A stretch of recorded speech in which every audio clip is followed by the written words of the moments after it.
வருஷம் ஃபுல்லா வீட்லயே அடைஞ்சு கிடக்குறோம், வேலை பார்க்குறோம். எப்போவாச்சும் லீவ் கிடைச்சா அம்மா வீட்டுக்கு போலான்னு சொல்லி போனா, அங்கேயும் வேலை தான் நமக்கு. அங்கருந்து திரும்பி வந்தா, "பாத்தியா என்ன விட்டுட்டு போனல, எவ்வளோ அழுக்காயிட்டேன்னு" வீடு நம்மள பார்த்து சொல்ற மாரியே இருக்கும்.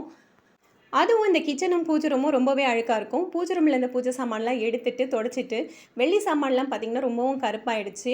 இதில ஒரு பாத்திரத்தில தண்ணி எடுத்து கொஞ்சமா பேக்கிங் சோடா போட்டு, இந்த எல்லா வெள்ளி பாத்திரங்களையும் இத போட்டு நல்லா கொதிக்க வச்சு ஆறட்டும். இது ஆறதுக்குள்ள பித்தள சாமான் எல்லாமே தேய்ச்சு ரெடி பண்ணியாச்சு. பாருங்க இது கொதிச்சு ஆறிடுச்சு. இதிலருந்து கருப்புலாம் கொஞ்சம் கூட மாறவே இல்ல. கொஞ்சம் சபீனா வச்சு நல்லா தேய்ச்ச உடனே பளபளப்பா ஆயிடுச்சு.